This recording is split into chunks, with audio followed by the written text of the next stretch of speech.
Dans cette deuxième partie du cours pour utilisateurs avancés, nous allons voir comment l'on peut substituer le tonneau par un personnage animé. Pour cela, je vais utiliser un personnage qui est fourni avec le moteur. Effectuons un petit test. Alors on voit que là, on déplace donc le personnage et la caméra donc suit bien le personnage. La première chose que je vous conseille de faire, c'est de télécharger tous les paquets. Alors, vous allez par exemple sur Mobile Game, bouton droit et vous faites un Fully Load. On trouve le personnage dans le paquet Kismet Game Asset. Vous cliquez sur la zone Anime et là vous trouvez un Jazz Rabbit et ici c'est ce qu'on appelle un Skeletal Mesh. On fait ensuite un drag and drop dans la scène du personnage. Alors on peut ouvrir l'éditeur de personnage en appuyant ici sur le bouton droit de la souris. Vous avez donc ici un éditeur 3D, donc avec le bouton gauche de la souris vous pouvez tourner autour de votre personnage. Ensuite vous pouvez aussi vous avancer avec le bouton droit. Maintenant, souvenez-vous, avec la touche L du clavier, je peux changer la direction de l'éclairage. Ce personnage a donc été créé dans un logiciel externe, par exemple 3ds Max ou bien Maya. C'est un personnage donc qui est fait à partir donc de bone. Donc on dit un skeletal mesh pour squelette. Alors ici, si je clique à cet endroit, vous voyez, je suis en mode fil de fer, et si je clique ici, vous voyez ici tous les bones qui sont utilisés pour créer le personnage. Alors, nous n'allons pas rentrer en détail pour l'instant dans cet éditeur, nous y reviendrons par la suite.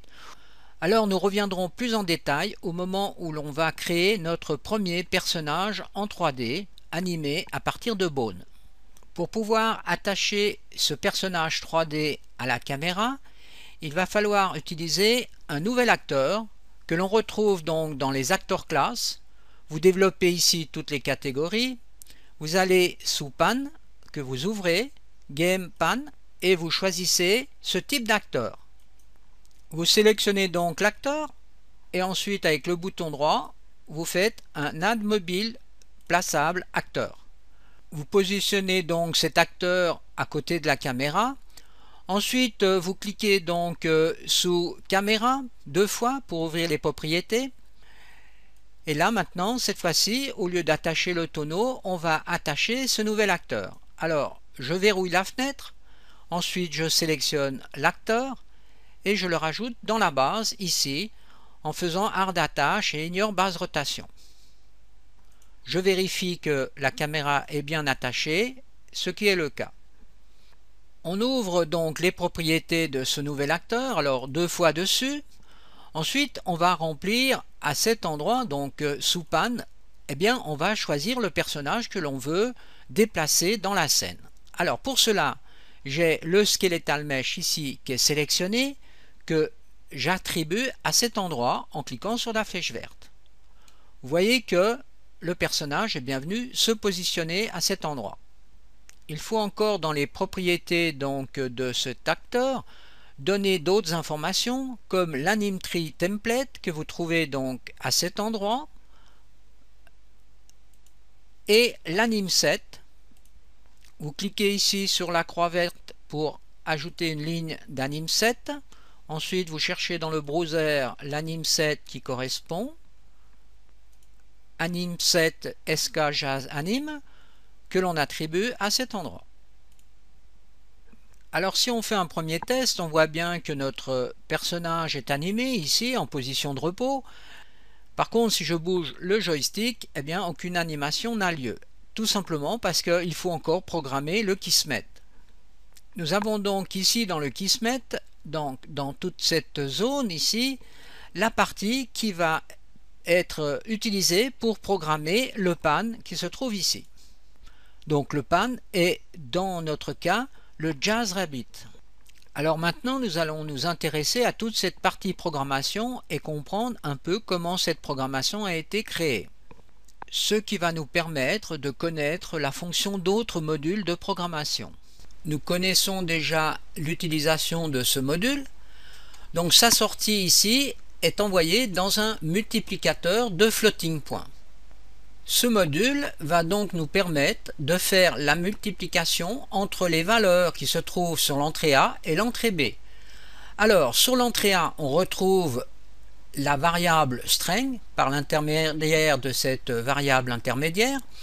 Ensuite, sur l'entrée B, vous avez une constante de 3 unités. Donc nous allons multiplier la valeur qui rentre sur A par 3. Le résultat étant ici et étant appliqué dans une nouvelle variable extérieure. Le module vélocité va nous permettre donc de déplacer le pan qui se trouve ici, vous voyez, sur la cible de ce module, donc c'est la sortie en somme. Sur les entrées, vous avez deux informations. Une première information qui est la direction, qui est donnée par le rotation vecteur à travers cette variable. La deuxième information est en somme la valeur du string, ici, multipliée par 3, qui vient dans cette variable et qui est appliquée sur ce module. Nous venons donc d'étudier toute la partie qui concerne la partie active, c'est-à-dire quand on clique sur le joystick, quand on utilise le joystick. Par contre, maintenant, il faut aussi avoir une programmation dans la partie inactive, c'est-à-dire au moment où on relâche notre joystick, eh bien, on doit aussi donner des informations au pan, à Jazzrabbit. La partie inactive donc attaque ici un module comparateur. C'est un module de comparaison de deux nombres en floating point. Alors pour rappel, un nombre en floating point est par exemple 0,5. Le comparateur fonctionne de la façon suivante. On a ici deux entrées A et B et l'on fait une comparaison entre ces deux variables A et B. Si la variable A est plus petite ou égale à B, on aura une information qui sortira à cet endroit. Si la variable A est plus grande que B, eh bien l'information sortira ici. A égale B, A plus petit que B et A est plus grand et égal à B. Alors le comparateur ici va faire une comparaison entre la valeur de la variable du string qui se trouve ici, multipliée par 3, qu'on retrouve là, et qui est appliquée sur la variable A. Ceci est comparé à la variable B qui est une constante à 0. Dans le cas où la variable A est plus petite que la variable B, donc c'est la comparaison entre la valeur du string ici qui serait plus petite que 0, et bien dans ces conditions, on va attaquer un nouveau module qui va forcer la variable floating point à 0. Ce calcul ici est fait en somme pour éviter des valeurs négatives du string. Si la variable A, donc la variable string, est plus grande que B, donc 0, on va dans un soustracteur de floating point et on soustrait donc à la valeur 20. Et le résultat est réinjecté dans cette variable-là. On peut par exemple rajouter un module log pour afficher donc la valeur de cette variable sur l'écran. Alors ensuite, vous voyez ici, on attaque de nouveau un set vélocité, comme avec le module précédent, donc ici. Ce module va donc donner des informations au pan, donc à Jazzrabbit, lorsque le curseur donc du joystick n'est pas utilisé. Ici, on a un feedback, c'est-à-dire qu'on va boucler sur la sortie ici et on va relancer un calcul en permanence avec un tout petit délai ici de 0,01. On peut donc créer un délai de cette façon. Vous allez sur la sortie, vous faites bouton droit, set active délai, et là vous pouvez donner donc la valeur de votre délai. Alors pour être un peu puriste, c'est-à-dire pour aussi avoir plus d'informations sur notre façon de programmer et de créer des modules, pour retrouver par la suite un peu le travail que l'on a effectué, eh bien je vous conseille donc de faire d'abord une sélection de tous les modules en appuyant sur la touche alternate droite de votre clavier et en faisant un lasso pour déjà sélectionner tous ces modules, et ensuite vous pouvez faire un new comment, vous donnez un nom ici, par exemple joystick gauche, et vous faites OK. vous pouvez bien sûr déplacer donc cette zone en appuyant sur la touche contrôle du clavier. Vous utilisez ici la souris. Ensuite, vous pouvez aussi élargir. Vous pouvez aussi changer les propriétés de ce cadre. Alors vous sélectionnez le cadre, vous ouvrez donc les propriétés, séquence frame. Et par exemple ici on va changer la grandeur de la bordure. Donc ici on a 2. Alors augmentons cette valeur. Mettons 5. On peut donc définir aussi la couleur du bordé. Alors attention, ici, si vous désélectionnez, vous voyez que vous êtes bien noir, ce qui est le cas ici. Donc palette de couleurs. OK. Ensuite, vous pouvez remplir aussi la zone d'une couleur, ce qu'on appelle fill color. Donc ici, on est blanc. Alors mettons un jaune. OK. Vous avez aussi la possibilité, vous voyez, en sélectionnant l'acteur Jazz Rabbit, ici, le mobile pen, en cliquant 2 fois dessus, vous voyez, vous allez chercher l'acteur dans la scène. Effectuons un ultime test.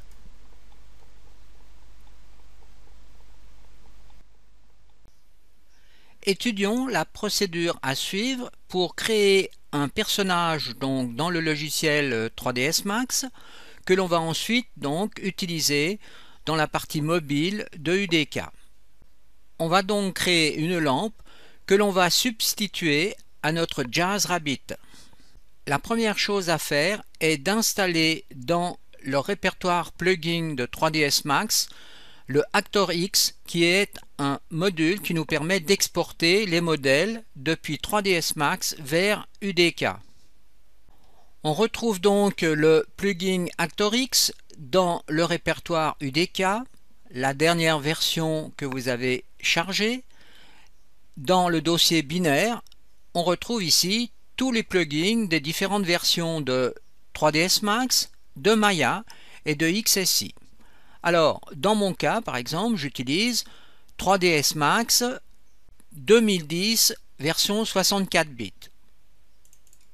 Vous copiez donc cette DLU que vous collez donc dans le dossier plugin de 3ds Max 2010. Voilà la DLU. Nous devons maintenant donc configurer 3ds Max. Donc je clique ici sur le marteau. Je vais rajouter donc un bouton. Vous voyez tout en bas de la liste. Je cherche dans cette partie le plugin ActorX que je fais drag and drop pour le positionner sur ce bouton. OK, il apparaît ici. Si je clique dessus, vous voyez, j'ai bien le plugin d'exportation. Je customise donc les caractéristiques de 3ds Max. Unique Setup. Je garde ici les unités génériques. Ensuite, sur System Unit Setup, je me mets par exemple ici en millimètres. Je peux aussi régler la grille donc sur un pas de 8, 16, 32, 64. Donc la même chose que dans le moteur UDK. Alors pour cela, je clique avec le bouton droit par exemple à cet endroit pour faire apparaître cette fenêtre. Je vais sous Home Grid et vous voyez ici, j'ai mis l'espacement de grille de 8 unités. Ensuite, vous voyez ici, je viens de créer cette lampe. Alors bien sûr, le but du cours, c'est pas de vous expliquer comment on crée une géométrie, mais plus exactement pour vous montrer comment on va exporter cette lampe avec des animations. Alors passons du mode Wireframe au mode Smooth. Donc là, on voit les textures qui sont sur cette lampe. Alors, ces textures sont faites donc de la même façon que nous avons vu dans la première partie du cours sur UDK Mobile. Alors j'ouvre l'éditeur de matière et vous voyez ici j'utilise ce type de matière qui est un multi-sub-objet. Nous utilisons ici 2 numéros d'identification, un qui concerne donc cette partie de lampe et l'identification 2 qui est la lampe ici.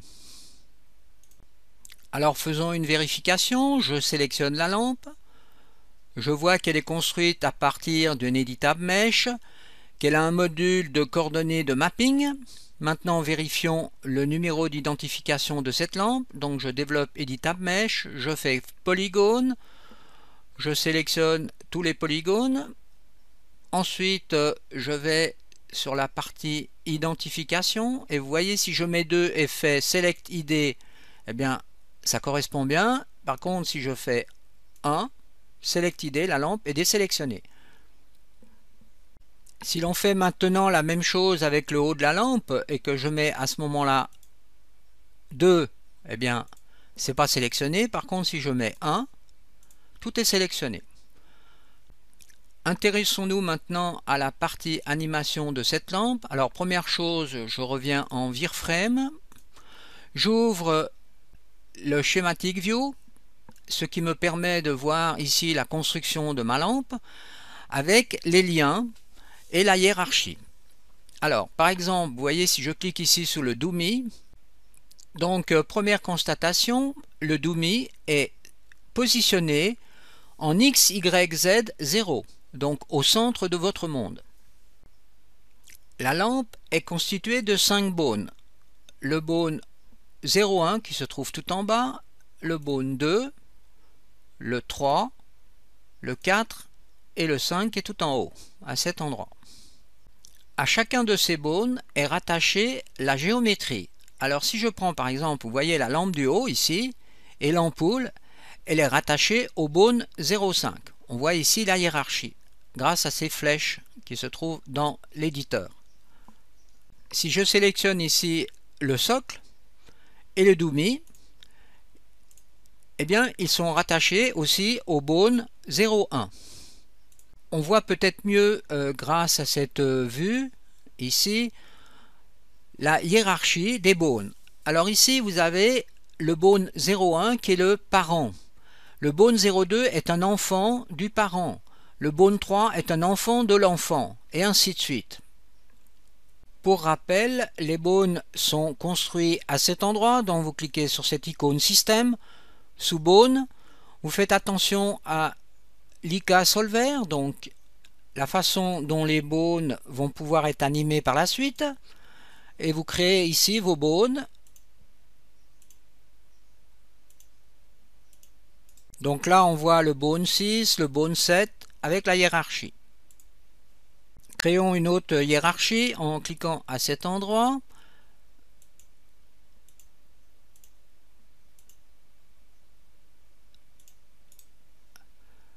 Ensuite, je prends l'outil de déplacement et vous voyez, on voit donc le calcul du IK, donc l'animation de bone. Le IK est le calcul de la cinématique inverse. Ensuite, je crée 6 animations, une marche avant, une marche arrière, une marche à gauche, une marche à droite. Là, on a une position d'arrêt. Et ensuite, on fait une position si, par exemple, la lampe est considérée comme morte. Alors, par exemple, de 0 à 30, vous voyez, on a la position avant. Donc, il faut repérer ces points clés 0, 30. Ensuite, de 31 à 60, j'aurai la position arrière. Et ainsi de suite. Une fois que la lampe est créée et que les animations sont créées, il va falloir exporter donc le Skeletal Mesh et l'animation dans le moteur UDK. Pour cela, je vais sur le marteau, j'ouvre donc l'Arctor X, l'exportateur, et je vais définir le chemin d'export à cet endroit. Je clique sur ce bouton et je choisis le chemin d'export. Alors là, vous voyez, j'ai créé par exemple un répertoire Export Lamp que je sélectionne, je fais utilisation du chemin. Je donne ensuite un nom à cet endroit, donc pour le Skeletal Mesh Lamp. Je l'appelle ici Mi First Lamp 2. Ensuite, je fais attention que cette variable ici, AltTextured, est sélectionnée. Je clique sur ce bouton et là on voit apparaître donc une information. Ensuite vous faites OK et voilà, ici vous avez créé un fichier PSK, donc c'est le Skeletal Mesh. Vous pouvez ensuite vérifier que votre premier fichier a bien été exporté. Pour exporter maintenant l'animation, je vais dans cette partie Animation Exporteur.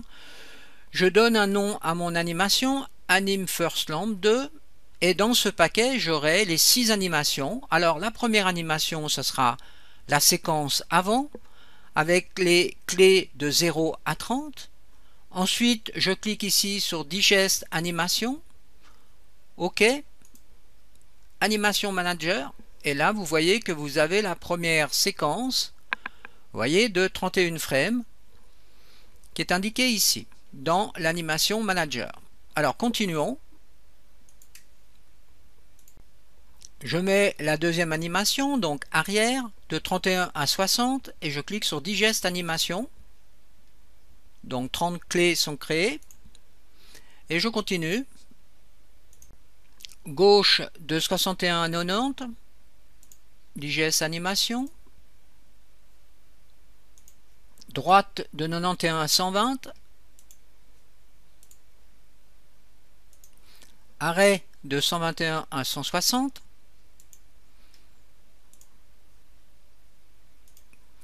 Et mort de 161 à 195. OK. Dans l'animation manager, on a ici donc les 6 séquences d'animation. Maintenant, il faut les passer de l'autre côté pour pouvoir en créer un paquet. Alors, vous prenez les animations et vous faites un mauve pour les passer de ce côté.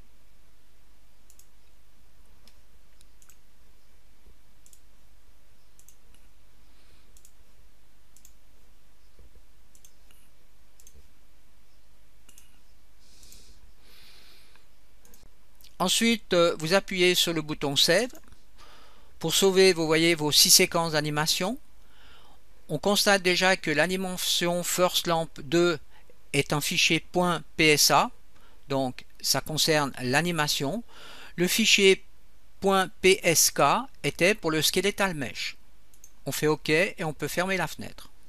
Je vous conseille d'aller voir les 2 cours qui ont été mis sur YouTube, création d'un personnage avec 3ds Max vers UDK, mais cette fois-ci avec le format FBX, car ce format est maintenant utilisé avec les dernières versions du moteur de UDK, le système du plugin ActorX n'étant plus disponible.